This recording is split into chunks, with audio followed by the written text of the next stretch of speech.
नमस्कार। आप सभी का स्वागत है। आज के इस क्लास में हम लोग देखने वाले हैं प्राचीन भारत का इतिहास परीक्षा मंथन की ई बुक सीरीज में। परीक्षा मंथन ऐसी पुस्तक है जिसका अध्ययन करके आपको सफलता मिल सकती है, क्योंकि इसमें ऐसे तथ्यों का संग्रह किया गया है जो एनसीईआरटी तथा बाकी बुकों में आपको मिलती है, और एक अच्छा कलेक्शन है जिससे आपका सफलता सुनिश्चित हो सकता है। तो चलिए आज का सेशन हम लोग शुरू करते हैं। प्राचीन भारत का इतिहास। इस इतिहास के का अध्ययन करने के साथ ही हम लोग बाद में प्रश्न भी देखेंगे वन लाइनर के माध्यम से और बाकी, ताकि आप सॉल्व कर पाएँ। तो इस सेशन को अच्छे से आप देखिएगा फिर। और यह सेशन आपके लिए सभी एग्जामों के लिए बहुत महत्वपूर्ण है। IAS PCS, Uttarakhand PCS, PCSJ, Chhattisgarh PCS, RAS, BPSC, MPPSC, CDS, railway, etc, जो भी एग्ज़ाम आप दें सबके लिए काफ़ी ज़्यादा महत्वपूर्ण है। तो चलिए अब देखते हैं हम लोग प्राचीन भारत का इतिहास, और इसमें हम लोग क्या क्या अध्ययन करने वाले हैं प्राचीन भारत के इतिहास में। पहले अतीत के अध्ययन के लिए हम लोग देखेंगे अतीत का अध्ययन। अतीत के अध्ययन में आपको देखने को मिलेगा बहुत सारा चीज़, जैसे कि हम लोग प्राचीन भारत के इतिहास में पाषाण काल युग से यहाँ पे युगों का विभाजन करेंगे, देखेंगे। और फिर प्रागैतिहासिक काल की चीज़ों को देखेंगे, फिर हड़प्पा पे आएंगे, फिर वैदिक काल, फिर प्राचीन भारतीय धर्म और दर्शन को देखा जाएगा, फिर महाजनपद काल, फिर मगध का उत्कर्ष, फिर मौर्य वंश, फिर मौर्योत्तर काल, मौर्य साम्राज्य, मौर्योत्तर काल, गुप्त काल, गुप्तोत्तर काल, पूर्व राजपूत काल और दक्षिण भारत। अब इन सभी में देखिए आपके 60 पेज हो जाएंगे, और 60 पेज का अध्ययन करके आप सफलता पाएंगे। कभी भी शॉर्टकट अपनाने का पहले ही मत सोचा करिए। आपको पता होगा चाणक्य ने कहा था कि जो मार्ग कठिन होता है, यानी कठिन मार्ग आपको निश्चित रूप से सफलता दिलाता है, जबकि शॉर्ट के चक्कर में आप बार बार असफल होते हैं और फिर सोचते हैं कि लॉन्ग पढ़ लिया जाए। लेकिन जब आप नहीं पढ़ते हैं तो फिर एग्ज़ाम आपका आ जाता है, फिर आप शॉर्ट के चक्कर में पढ़ते हैं, फिर असफल हो जाते हैं। अगर आपको सफल होना है तो पूरा स्टडी करें और फिर आगे बढ़ें, क्योंकि उसी से आपका सफलता हो सकता है। आप बार बार फेल होंगे प्रत्येक साल तो समस्या बढ़ती जाएगी, डिमोटिवेटेड होते जाएंगे, लोगों के ताने सुनेंगे और बहुत सारी समस्या होगी।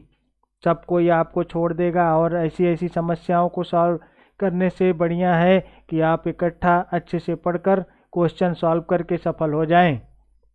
तो चलिए अब बढ़ते हैं हम लोग पहला पॉइंट पर, प्राचीन भारत के इतिहास में अतीत काल के अध्ययन।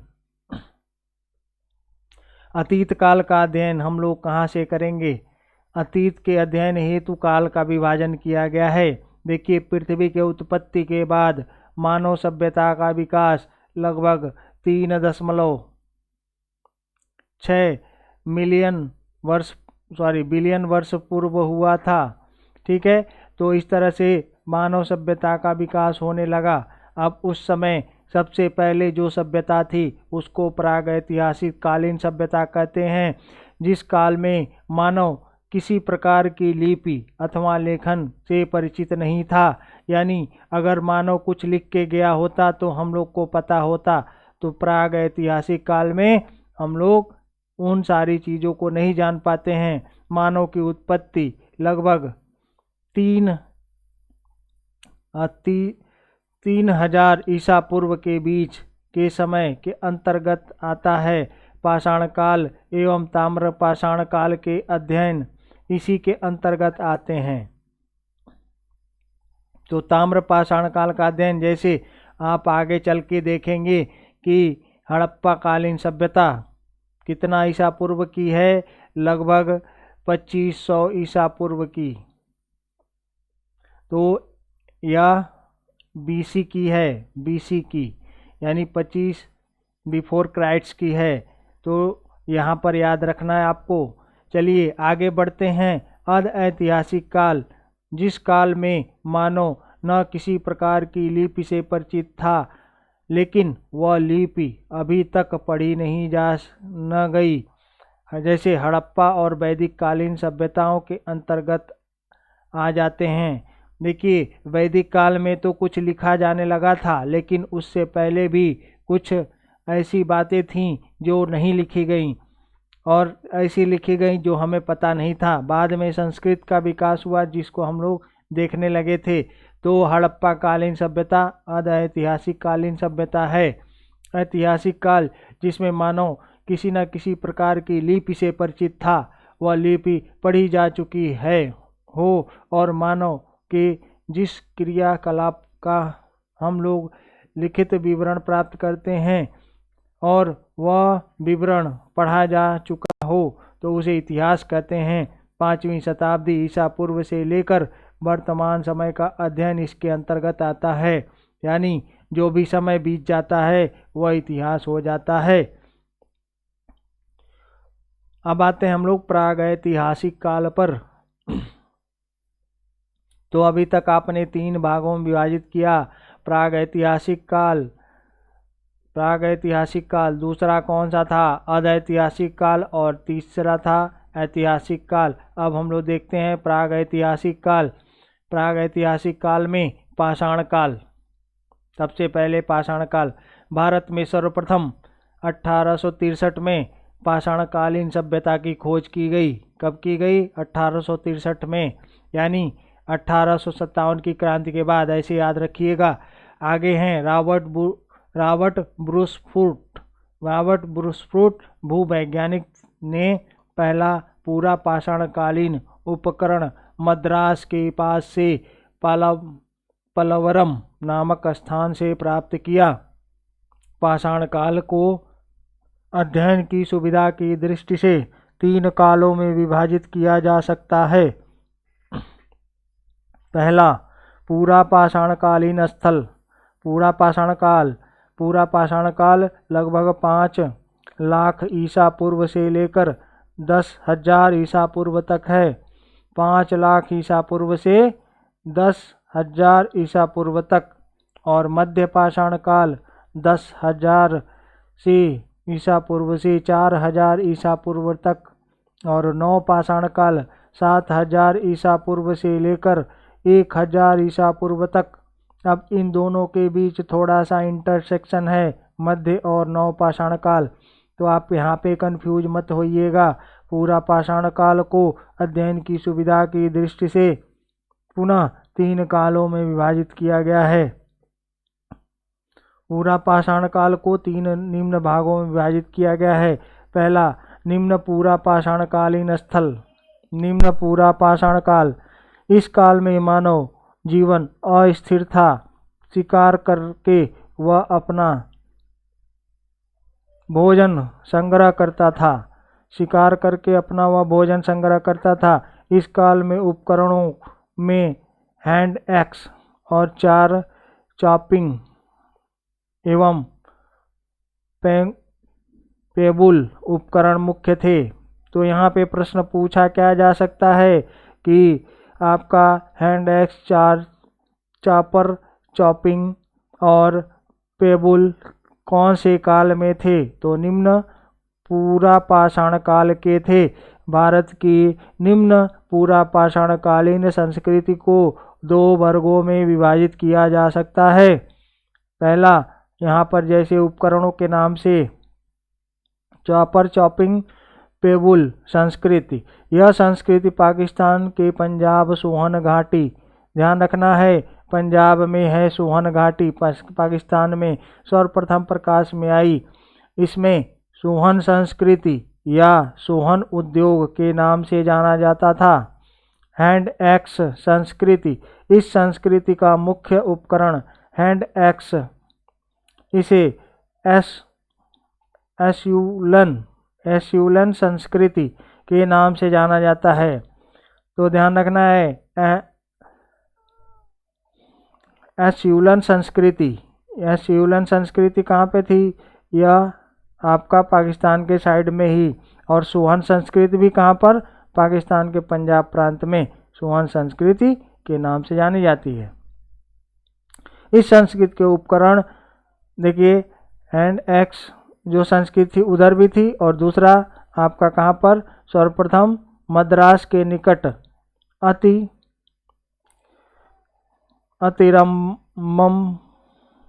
अतिरम्पक्कम से प्राप्त हुई है। इसलिए मद्रासी संस्कृति या मद्रासी उद्योग के नाम से भी जाना जाता है। ध्यान रखिएगा, हैंड एक्स जो संस्कृति थी वह मद्रास यानी दक्षिण भारत में ही पाई गई है। ठीक है, दक्षिण भारत में ही पाई गई है, जबकि चॉपर चॉपिंग पैबुल संस्कृति कहाँ पे पाई गई है? पाकिस्तान के साइड में। तो इन दोनों में थोड़ा सा ध्यान रखिएगा। चलिए आगे बढ़ते हैं हम लोग। तो सोहन संस्कृति कहाँ पे है? पाकिस्तान में। और अतिरम्पक्कम कहाँ पे है? हैंड एक्स संस्कृति या दक्षिण भारत में। अब आते हैं मध्यपूरा पाषाणकालीन स्थल। मध्यपूरा पाषाणकालीन स्थल, इस काल में पत्थर के फलक की सहायता से उपकरणों का निर्माण किया जाता था। अब निम्न के बाद मध्य पे आ गए हम लोग। तो मध्य काल में पत्थर के फलकों की सहायता से उपकरणों का निर्माण होता था, अतः इस काल में फलक संस्कृति के नाम से जाना जाता है। फलक संस्कृति, इस काल में स्क्रैपर यानी खुरचनी, वेदक और वेदनी आदि उपकरण बनाए गए। यानी ऐसे पत्थर होता था और पत्थर में नोकीला बना दिया जाता था उसको, ताकि उससे कुछ भी काम किया जा सके, रगड़ा जा सके, खुरचा जा सके। इस तरह से गंगा घाटी के आसपास गंगा घाटी, असम, सिक्किम, केरल को छोड़कर संपूर्ण भारत में इस संस्कृति के उपकरण प्राप्त हुए हैं। यानी यहाँ पर ध्यान रखना है आपको प्रश्न में कि खुरचनी यह सब मध्य पाषाणकालीन स्थल कहाँ नहीं मिले हैं? गंगा घाटी, असम, सिक्किम, केरल को छोड़कर संपूर्ण भारत में मिले हैं। तो ये आपको याद रखना है, यूपी में नहीं मिलेगा और न ही आपका बिहार में यह संस्कृत नहीं मिलेगी। अब आते हैं उच्च पाषाणकालीन स्थल। उच्च पाषाणकालीन स्थल में क्या खास बात थी? इस काल में सर्वप्रथम होमो सैपियंस यानी ज्ञानी मानव का उदय हुआ। यानी उच्च पाषाणकालीन काल में ही होमो सैपियंस यानी ज्ञानी मानव का विकास हुआ। इस काल में प्रमुख उपकरण कौन सा था? तरछनी, चाकू का इस समय विकास हो गया, देख लीजिए। तरछनी, चाकू, स्क्रैपर, वेदक, वेदनी, तरछनी इस काल के विशिष्ट उपकरण थे। इलाहाबाद के जिले में वेलन घाटी स्थित है। वेलन घाटी में स्थित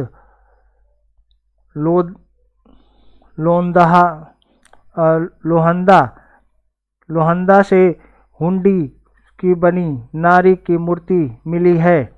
तो ध्यान रखना है कि इलाहाबाद में कौन सी घाटी है? बेलन घाटी। इलाहाबाद में बेलन घाटी। तो स्टूडेंट इलाहाबाद में क्या करते हैं? रोटी बेलते हैं, खाना खुद पकाते हैं ना, तो इसलिए इलाहाबाद में बेलन घाटी। और लोहंदा से हड्डी के बनी नारी की मूर्ति भी मिली है। तो यह प्रश्न कभी भी पूछा जा सकता है। इस काल में मानव पहली बार रहने के लिए गुफाओं का प्रयोग करना प्रारंभ किया। यहाँ पर अब बेलन घाटी थी, बेलन जैसी घाटी, और उसी में घुस गया मानव। ठीक है, तो यहाँ पे याद रखना। अब आगे है भीमबेटका, मध्य प्रदेश की पहाड़ियों में इसी काल में गुफाएं प्राप्त होती हैं, जिसका प्रयोग रहने के लिए किया जाता था। तो याद रखना है कि भीमबेटका की जो गुफाएं हैं उच्च पाषाणकालीन हैं। अभी तक प्रश्न पूछा जाता है कि भीमबेटका की गुफाएं भारत में सबसे प्राचीन चित्रकारी का प्रारंभ यहीं पर होता है।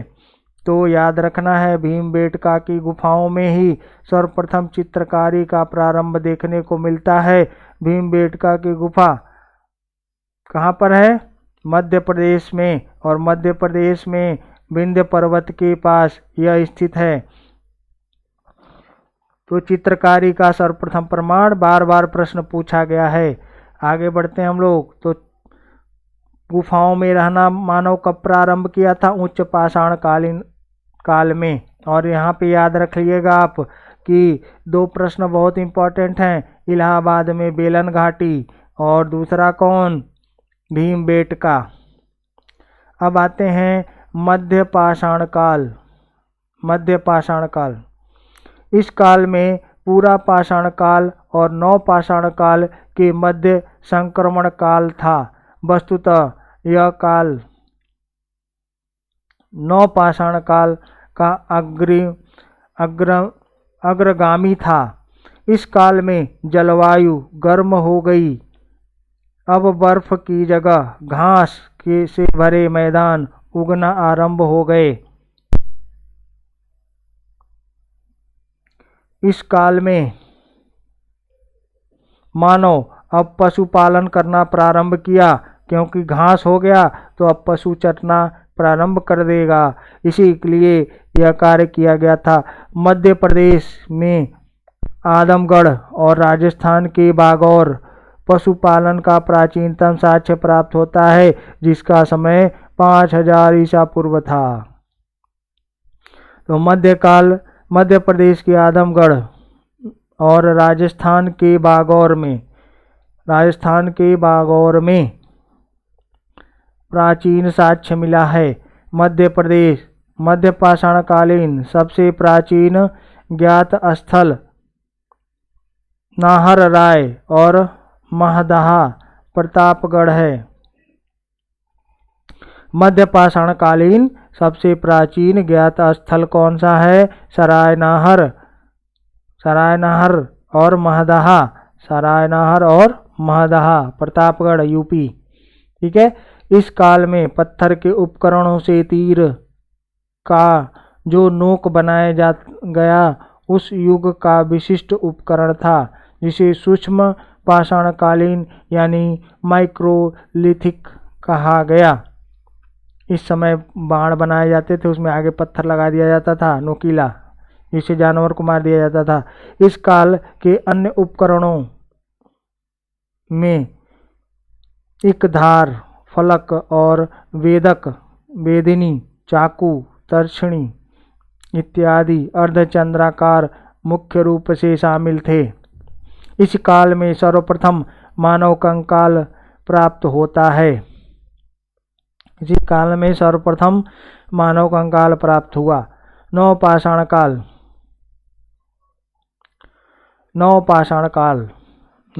काल पे आप आ जाइए।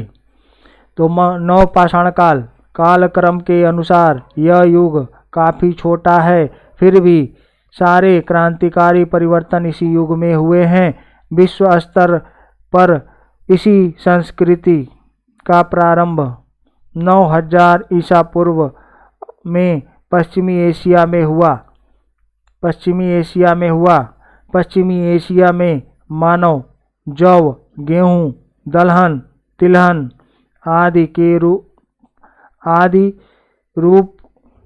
के रूप महत्वपूर्ण खाद्यान्न प्रदान किया। यानी इस समय पश्चिमी एशिया में गेहूं, जौ, दलहन, तिलहन आदि उत्पादन किया जाने लगा था। यहाँ की प्राचीनतम नवीन पाषाण युगीन बस्ती मेहरगढ़ कहाँ पर? पाकिस्तान है। कृषि का सबसे पहला और स्पष्ट प्रमाण यहीं से मिलता है तथा इस जगह से 7000 ईसा पूर्व इसी जगह के मानव ने 7000 ईसा पूर्व में कृषि उत्पादन प्रारंभ किया। तो ध्यान रखना है, प्रश्न पूछा गया है मेहरगढ़ में ही सर्वप्रथम क्या हुआ था? अनाज का उत्पादन किया गया था। इस तरह से कोल्डिहवा नामक स्थान पर चावल के उगाने के प्राचीनतम साक्ष्य मिलते हैं। कोल्डिहवा, कोल्डिहवा ध्यान रखना है, कोल्डिहवा में क्या हुआ, चावल का उत्पादन। ठीक है, तो काला नमक चावल, चावल होता है ना, तो कोल्डिहवा इस तरह से याद रख सकते हैं आप। इस समय 5000 ईसा पूर्व के लगभग क्या हुआ, चावल का उत्पादन हुआ था। नवपाषाण काल में स्थिरवासी लोग खेती से परिचित हो गए थे और पालतू पशु भी रखने लगे थे। तो ध्यान रखना है, मध्य पाषाण काल में ही पशुपालन का विकास तो हो गया था, लेकिन उसके बाद कृषि का विकास हुआ और कृषि ही जीवन में अस्थायित्व लाई मानव के, क्योंकि यहाँ पर कृषि भूमि है और यहाँ से नदी बह रही है, तो यहाँ पर खेती करके मानव यहाँ पर निवास करने लगा, क्योंकि बार बार यहीं पर खेती करना ठीक था। तो इस तरह से अस्थायी जीवन का विकास हुआ। इसीलिए खाने पीने के बर्तन भी इन्हें खाने पीने के बर्तन की इन्हें जरूरत हुई। अतः कुंभकारी सबसे पहले इसी काल में दिखाई देती है, यानी नवपाषाण काल में खाने पीने के लिए बर्तनों की जरूरत महसूस हुई और उसे बनाया गया। कश्मीर में जिस नवपाषाण काल का विकास हुआ उसे कश्मीरी नवपाषाण कालीन संस्कृति के नाम से जाना जाता है। बुर्जहोम संस्कृति के लोग गड्ढे वाले मकानों में रहते थे। बुर्जहोम, प्रश्न पूछा गया है कि बुर्जहोम कहाँ पर है, तो जम्मू कश्मीर में, और यह यहाँ गर्तावास मिला है। यहाँ पे गड्ढे में लोग रहा करते थे, क्योंकि वहाँ ठंडी पड़ती थी, तो ऊपर से गर्मी को बनाने के लिए यह गड्ढे में छुप जाया करते थे और वहीं पर आग जलाकर रहा करते थे। तो गर्तावास। बुर्जहोम से मानव के साथ कुत्ते के दफनाने का भी प्रमाण मिलता है, यानी इससे प्रतीत हो जाता है कि कुत्ता पालतू पशु था। आगे महत्वपूर्ण तथ्यों को हम लोग देखते हैं। रॉबर्ट ब्रूसफुट, फिर से एक बार रिवीजन कर लीजिए। रॉबर्ट ब्रूसफुट, जिन्होंने पाषाणकालीन सभ्यता की खोज की, यह एक क्या थे, भूवैज्ञानिक। प्रश्न पूछा गया है, मध्य प्रदेश में नर्मदा घाटी में स्थित हथनौरा से मानव खोपड़ी का जीवाश्म प्राप्त हुआ है, जो भारत में सबसे प्राचीन है। फिर है अगला, लोहंदा बेलन घाटी। लोहंदा बेलन घाटी, बेलन घाटी कहाँ पर, अभी बताया गया था कहाँ पर है, इलाहाबाद से हड्डी की बनी हुई नारी की मूर्ति प्राप्त हुई है, जो उच्च पाषाण काल से संबंधित है। पशुपालन का प्राचीनतम प्रमाण अहमदगढ़ एवं बागौर से प्राप्त हुआ है। विश्व के प्राचीनतम मृदभांड बेलन घाटी में स्थित चोपानी मांडो से प्राप्त हुए हैं। बुर्जहोम, विश्व में प्राचीनतम मृदभांड ध्यान रखना है, बेलन घाटी में ही मिले हैं। स्थित कहाँ पे हैं, चोपानी मांडो में। बेलन घाटी, इलाहाबाद, प्रयागराज, भूलिएगा मत, इलाहाबाद में स्टूडेंट क्या करते हैं, रोटी बेलते हैं। बेलन घाटी यहीं पर होगा और वहाँ पे चोपानी मांडो है। ठीक है, तो यह दोनों याद रखना है। फिर आगे बढ़िए। बुर्जहोम संस्कृति के लोग जमीन के अंदर गड्ढे बनाकर निवास करते थे। यहाँ से मानव और कुत्ते के दफनाने का प्रमाण मिला है। और बुर्जहोम कहाँ पे है, जम्मू कश्मीर। आगे बढ़ते हैं, अगले मुख्य तथ्यों की तरफ आते हैं। पूर्व सैंधव संस्कृति कहाँ कहाँ मिला है, यह प्रश्न पूछा जाता है। तो देखिए, क्वेटा संस्कृति, क्वेटा कहाँ पर है, बलूचिस्तान में। पांडुरंग के मृदभांडों का प्रयोग किया गया है। क्वेटा संस्कृति बलूचिस्तान में पांडु रंग के मृदभांडों यानी लाल रंग के मृदभांडों का प्रयोग किया गया है। कुली संस्कृति बलूचिस्तान में है कुली संस्कृति। कुली संस्कृति कहाँ पे? बलूचिस्तान। क्वेटा भी कहाँ पे? बलूचिस्तान। पांडुरंग के लेख वाले काले रंगों के चित्र के वाले मृदभांडों का प्रयोग किया गया है। तो क से कुली, क से क्वेटा, दोनों बलूचिस्तान। ठीक है, तो यहाँ पर के भी याद रखो, के भी, कुली और क्वेटा, और दोनों कहाँ पर? बलूचिस्तान में। आगे है नाल आर्मी संस्कृति। नाल आर्मी संस्कृति कहाँ पर? ये भी बलूचिस्तान और सिंध में।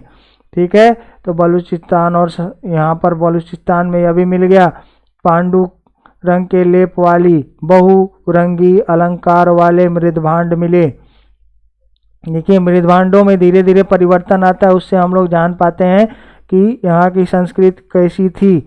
अगला है चौथा, झोब। झोब संस्कृति बहुत इंपॉर्टेंट, बलूचिस्तान में यह भी है, यानी लाल रंग के लेप वाले काले रंग के चित्रित मृदभांड। ठीक है, तो इस तरह से यहाँ पर बहुत सारी संस्कृति वाले हमारे प्राचीन संस्कृति से मिलते जुलती चीज़ें हैं। तो लाल रंग के लेप वाले मृदभांड, इसीलिए बलूचिस्तान में इतनी संस्कृति मिलती है। बलूचिस्तान वाले इसीलिए भारत में मिलना चाहते हैं। यह बलूचिस्तान इधर और इधर है पाकिस्तान। ठीक है, तो बलूचिस्तान पाकिस्तान का ये भाग है, और यह भारतीय संस्कृति से मतलब प्राचीन संस्कृति है काफ़ी यहाँ पर। और आगे बढ़ते हैं हम लोग, तो ध्यान रखिएगा, क्वेटा, कुली, नाल और झोब। तो क्वेटा, कुली, नाल और झोब। ठीक है, के एन जे यहाँ पर संस्कृति मिल रही है। के एन जे बलूचिस्तान में बबुआ, के एन जे बबुआ, के एन जे। आगे याद रखिएगा, इस तरह से फॉर्मूला आप बना सकते हैं, जो मन करे आप बना लीजिए, फॉर्मूला में सेट होगा, याद रहेगा, बस यही याद रखना है। नहीं तो परमानेंट सारी चीज़ें याद नहीं रहती हैं। तो याद रखने का तरीका डेवलप करो, जरूर याद रखो, जो याद रखेगा वो सेलेक्ट हो पाएगा। कंपटीशन तगड़ा है, आगे बढ़ो। कोट दीजी संस्कृति सिंध में है। लाल रंग के लेप पर दुधिया रंग की पट्टी, जिस पर बहुरंगी अलंकरण वाले मृदभांड हैं। तो कोट दीजी बहुत इंपॉर्टेंट, बार बार प्रश्न पूछा गया है। कोट दीजी संस्कृति यह लाल रंग के लेप वाले दुधिया रंग के पट्टी वाली मिली है, कोट दीजी संस्कृति। आगे है पूर्व हड़प्पा संस्कृति, पंजाब में है। लाल रंग और बैगनी रंग के पाकिस्तान में लेप पर काले रंग की धारियों वाले मृदभांड मिले हैं। ठीक है, तो पूर्व हड़प्पा कालीन संस्कृति पंजाब में प्राप्त हुई, और फिर वहीं से फिर क्या हो गया, सिंधु घाटी सभ्यता यानी हड़प्पा कालीन संस्कृति का विकास होने लगा। यह बहुत महत्वपूर्ण है। तो आपने 6 देखा कि कैसे पूर्व सिंधु ताम्र पाषाण कालीन संस्कृति हम लोग देखे। अब इसके बाद आगे बढ़ना है, तो कुली संस्कृति आपके लिए इम्पोर्टेंट हो जाती है। नाल, झोब, कोट दीजी, और कोट दीजी के बाद पूर्व हड़प्पा तो आप जान ही सकते हैं। अब आते हैं हम लोग मुख्य तथ्य पर, ताम्र पाषाण कालीन स्थल को देखेंगे, और उसमें एक मुख्य तथ्य पहले देख लीजिए। मुख्य तथ्य याद रहना चाहिए, सर्वाधिक महत्वपूर्ण संस्कृति, सर्वाधिक महत्वपूर्ण सिंधो ताम्र पाषाण कालीन संस्कृति बलूचिस्तान से प्राप्त हुई है। आहड़ का प्राचीन नाम ताम्रवती मिलता है। तो यहाँ पर क्वेश्चन बन सकता है कि आहड़ का प्राचीनतम नाम क्या था? आहड़ का प्राचीनतम नाम क्या था? बता दो जल्दी, क्या नाम था प्राचीनतम नाम? यह था ताम्रवती। आगे देखिए, ताम्र पाषाण काल को कैल्कोलिथ युग भी कहा जाता है। ताम्र पाषाण काल युग को कैल्कोलिथ काल भी कहा जाता है, याद रखिएगा। आगे है गैरिक मृदभांड पात्र का नामकरण हस्तिनापुर से प्राप्त मृदभांडों के आधार पर किया गया है। तो गैरिक मृदभांड का संबंध कौन से जगह से है? हस्तिनापुर से, याद रखना है। और हस्तिनापुर कहाँ पे था? दिल्ली के आसपास हरियाणा का क्षेत्र हस्तिनापुर था और वहीं पर गैरिक मृदभांड था। तो हरियाणा में एकदम पहलवानों का गैंग सा है, तो यह गैरिक मृदभांड याद रखना है। आगे बढ़िए। तो ताम्रपाषाणकालीन स्थल जिसमें मानव पत्थर के उपकरणों के साथ साथ तांबे के उपकरणों का भी प्रयोग करने लगा, उसी काल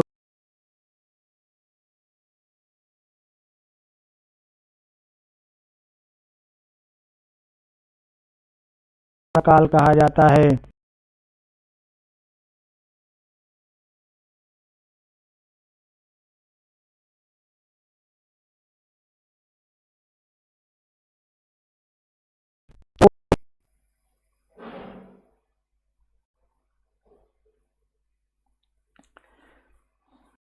अब चलिए हड़प्पा काल।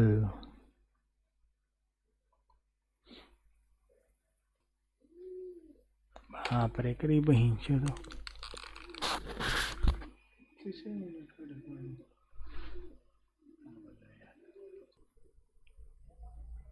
चलिए दोस्तों आगे देखते हैं हम लोग यातायात। सिंधु घाटी के लोग यातायात के लिए क्या प्रयोग करते थे? यातायात में सैंधव स्थल में सैंधव सभ्यता के लोग स्थल और जल दोनों ही मार्गों से व्यापार यहाँ पर होता था। स्थल मार्ग से यातायात का मुख्य साधन ठोस पहिए वाली गाड़ी थी। इसके अतिरिक्त भार वाहन के लिए पशुओं का भी यातायात में किया जाता था। जल मार्ग से यातायात मुख्य साधन नाव और जलपोत थे। सैंधव स्थलों से वास्तविक नाव का कोई साक्ष्य नहीं मिला है। वास्तविक नाव का कोई साक्ष्य नहीं मिला है, लेकिन मोहनजोदड़ो से प्राप्त एक मृदभांड में नाव का चित्र मिला है। लोथल से मिट्टी के बने नाव और 5 मंडल मिले हैं, जिससे तहत लोथल के डाक टिकट का साक्ष्य मिलता है। तो यहाँ पर यातायात के लिए लोग दोनों का प्रयोग करते थे, वायुयान का प्रयोग नहीं करते थे। ध्यान रखिएगा, वायुयान तो बाद में ही आया।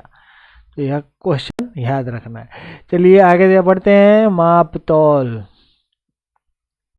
अब मापतौल देखो बहुत महत्वपूर्ण है, क्योंकि भाई अगर मानक होगा तभी कुछ कार्य किया जा सकता है कि एक मानक मानकर। तो सैंधववासी मापतौल के लिए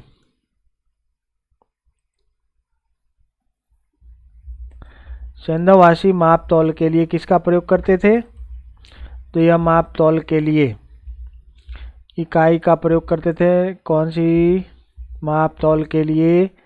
मोहनजोदड़ो। देखिए मोहनजोदड़ो में सीप का बना हुआ पैमाना मिला है। हड़प्पा में का पैमाना, लोथल से हाथी के दांत का पैमाना, कालीगंगा से मिट्टी का बना हुआ पैमाना प्राप्त हुआ है। सिंधु सभ्यता के पुरातत्व स्थलों में बड़ी संख्या में बाट प्राप्त हुआ है। सिंधु सभ्यता में मापतौल का मानक रूप मिलता है।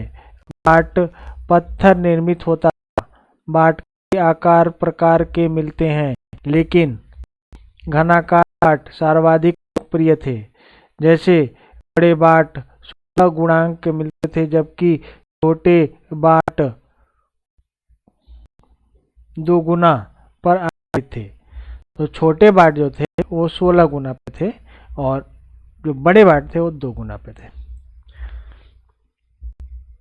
आगे बढ़ते हैं हम लोग। सैंधवकालीन सभ्यता की मुद्राएं। अब देखेंगे हम लोग मुद्राएं।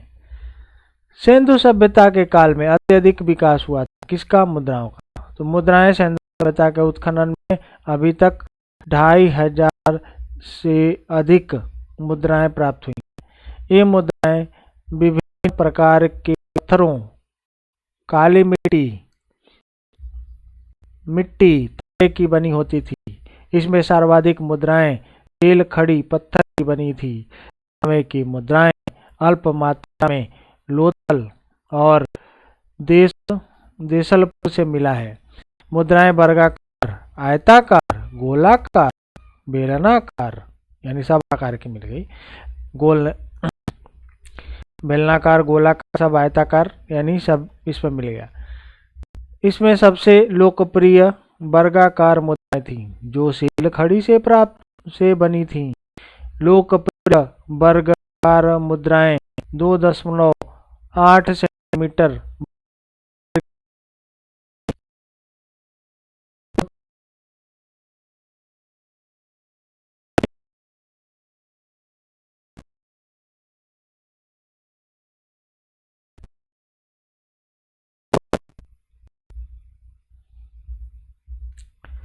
अब हम लोग देखते हैं अगला पॉइंट। ये मुद्राओं के बाद मुद्राओं को थोड़ा सा और देख लेते हैं। तो मुद्राएं देखिए, मुद्राएं मिली हैं जो फारस की खाड़ी में लोकप्रिय थी। फारस की खाड़ी में बहुत ज्यादा लोकप्रिय थी।